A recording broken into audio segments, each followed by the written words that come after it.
All right, Krishna, everyone. This is acyuta-bhava. Today, I'm fielding another question in my Bhakti Q&A series, and this one comes from a viewer asking a question about relationships. And I thought this was such a good one, and they said that it was okay to use in the Q&A series. So I'm going to read you the question and then give a few thoughts or offer a few reflections. I started meditating at the end of 2019 and experienced significant growth. I was able to drop a lot of old habits and started to feel like I was becoming my best self. I began seeing a woman who I was deeply attracted to, but she had somewhat of a dark energy, and I came to find out later she was only using me for sex and intimacy. During our time together, I tried to encourage her to meditate along with me, but she wasn't really interested. And in the long run, she actually influenced me in the wrong direction. Eventually, I dropped my meditation practice and started returning to my old ways. We had a painful breakup recently, and she decided to leave me for another man around the new moon in Pisces this year. The pain ended up being quite the blessing as it inspired me to give up my bad habits once again in favor of meditation and now kirtan, which has been very cathartic for me. I'm now deeply in love with God for the first time in my life, and I feel completely transformed. However, I'm concerned about my next relationship as I don't want to fall in love with another worldly person who will influence me to leave the path I'm on now. I feel now that I only want to be with someone who is on a similar path to myself, someone who loves God and who can pray and meditate alongside of me. Part of me thinks I'm being too narrow minded and that I should just go with the flow of another fated or destined relationship. But the other part of me would rather stay single forever than to ever lose touch with God again. Am I being too rigid? Should we only choose partners who are on the same spiritual path as us? Or do romantic relationships come into our lives as the result of fate or karma? What a really great question. So, thank you to my viewer for submitting this and giving us good material to talk about.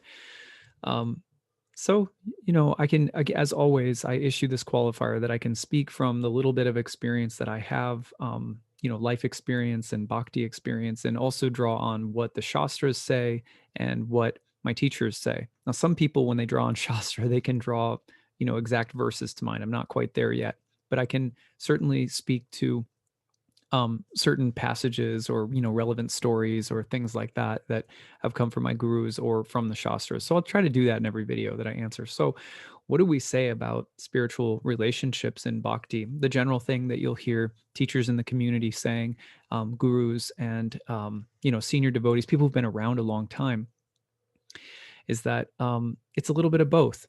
There's a way in which our you can think about the analogy of a fan that's plugged into the wall. And insofar as we are living for our own gratification apart from or in separative consciousness, that we're not turning toward Krishna, we're not turning toward God regularly as our center. You don't have to be perfect at it, but if that's not something that the soul is already, kind of in the process of doing, then it's like we're a fan that's plugged into the wall and we're invested in the material energy, which is governed by the laws of karma. And it's like a fan, and the physics of a fan, the power supply is making it spin around in circles. There's a motor, etc. So if that's the kind of life we're living, then we're plugged into a fan, and it's a cycle, cycles upon cycles upon circles, never beginning, never ending. Sometimes called samsara. So you hear that energy referred to as Maya. The beginningless aspect of the word anadi in Sanskrit. So there's just kind of this endless whirlpool of material life, and the cycles and circles and patterns of following our desires apart from God in this world are endless. So when we are in the process of unplugging from that matrix and starting to live in communion with the spirit soul and with God, and starting to feel that through our sadhana and through spiritual activities and spiritual friendships and spiritual books and kirtan and chanting the holy names through the Maha Mantra and all these different things, then it's like we've unplugged the fan. But the blades are going to keep spinning even when you plug the fan right out of the wall.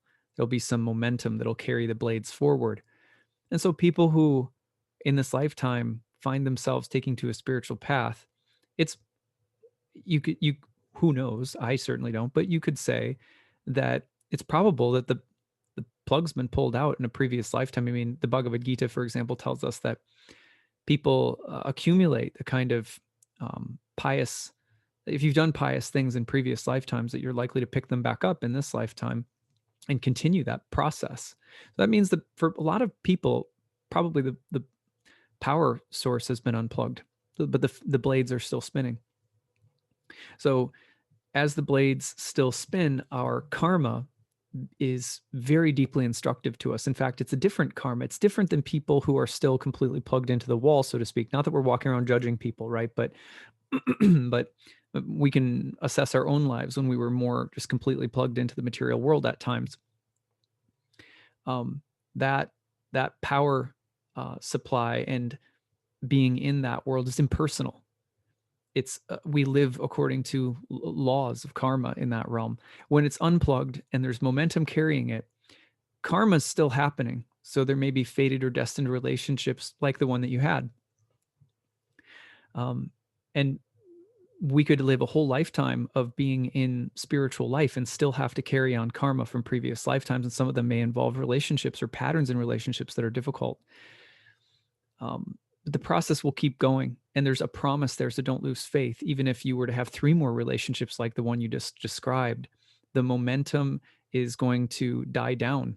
The karmic momentum will die down. It's already in the process of dying down. You should trust that if you've already said to yourself, I don't ever want to lose touch with God again. In my opinion, if that's where your heart and soul is at, that's because probably you've unplugged from the wall already. So you're not going to lose that. That doesn't mean that you can go do anything. It just means that like look at where your integrity already is and really take stock in that. That's because otherwise we get into this mood where it's like, well, we can kind of perpetuate things, and we can get into fatalism, and we don't want to do that.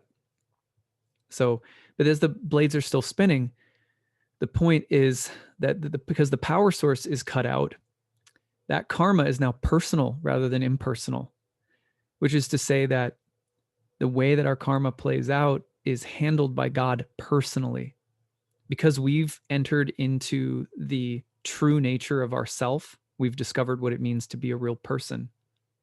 And so we start to see the real soul in all beings.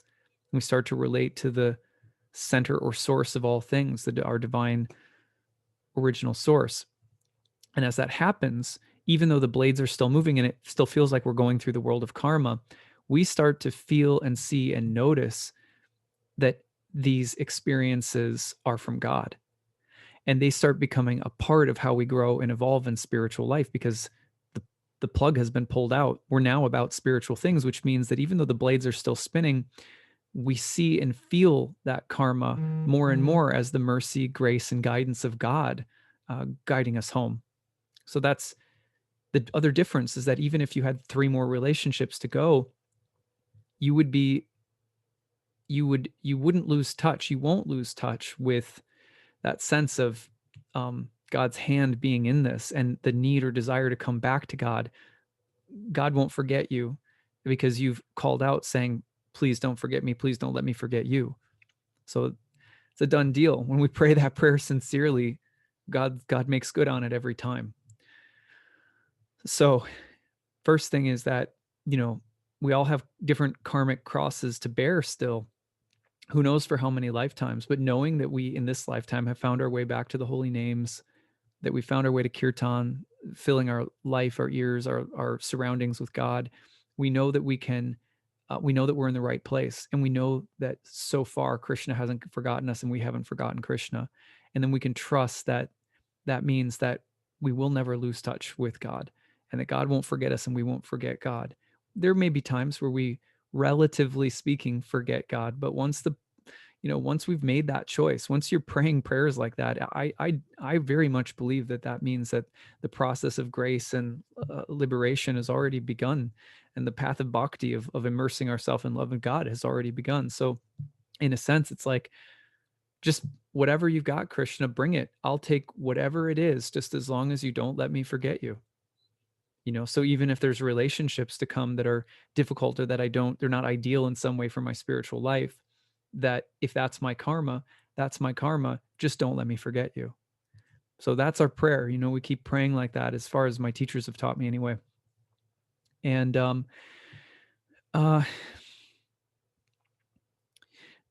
on the same note, we are supposed to grow in our capacity, we will grow in our capacity to make better choices.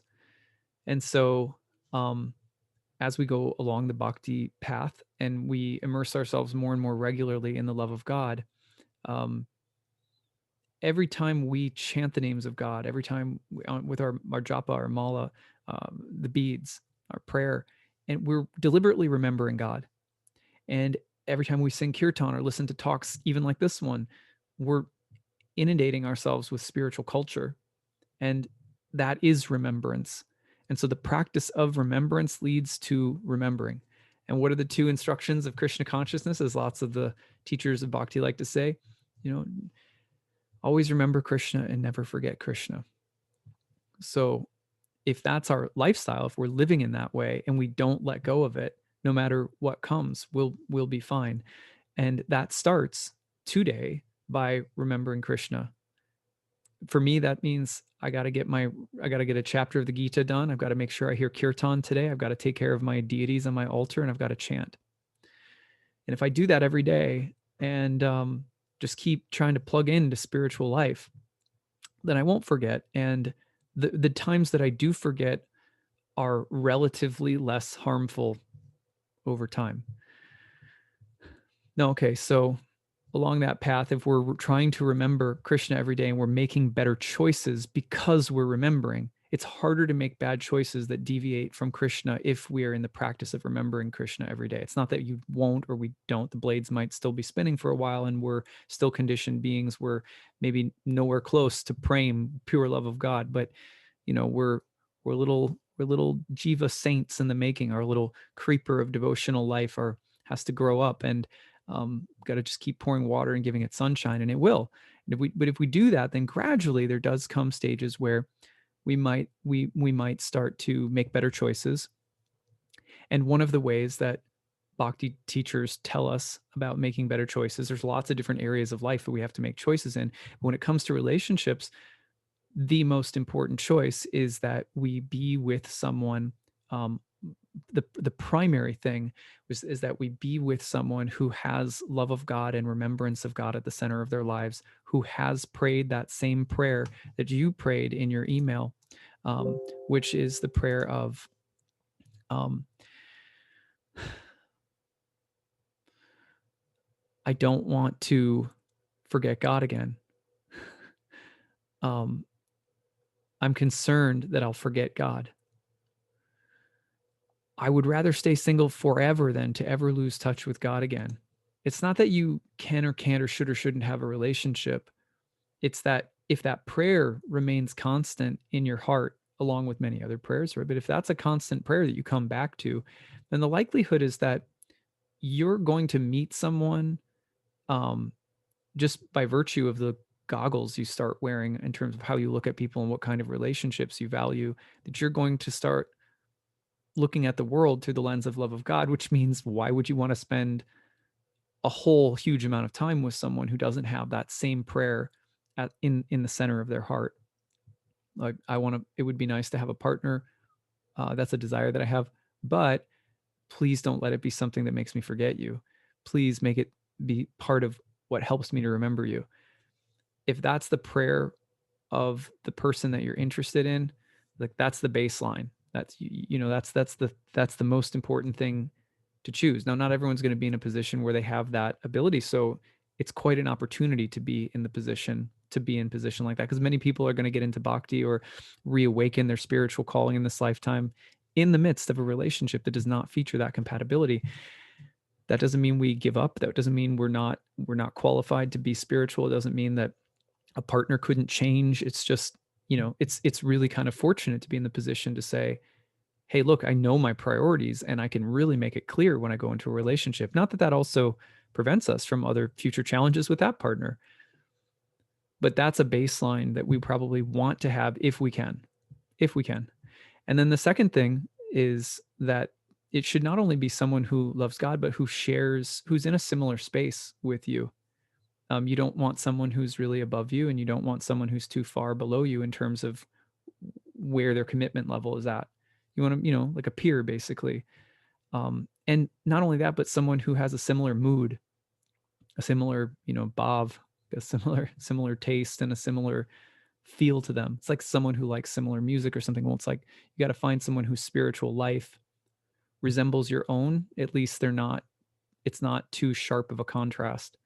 So those two things are important. And then depending on how important other things are to you, of course, just like any other relationship, you want to make sure that those other values are matched up. Some people need or want a lot of material comfort. Some people are really simple, and they're all just different places that we're at. So you kind of have to weigh those things out too. But at any rate, I hope that this has been helpful for you and giving you a range of things to think about when it comes to relationships and spiritual life. And I think that what you went through sounds like it was deeply valuable.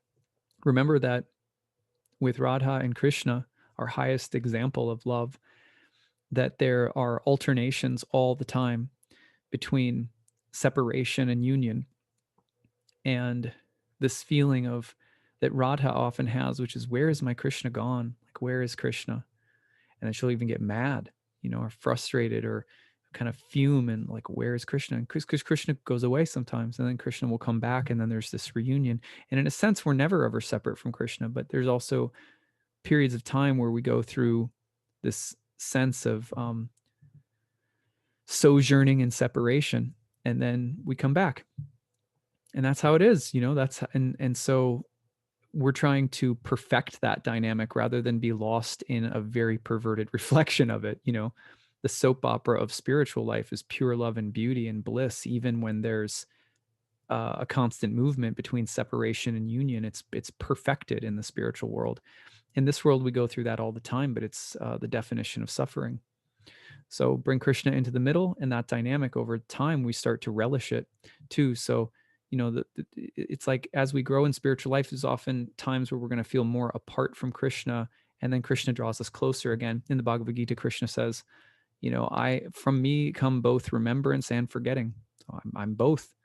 And so we should feel Krishna in the times when we remember as well as the times when we forget, because Krishna is the maestro, pulling the strings and bringing us along in love, growing us up in love, pouring the water. He is the water. He is the fire, the sun that grows us. He is the very essence of who we are.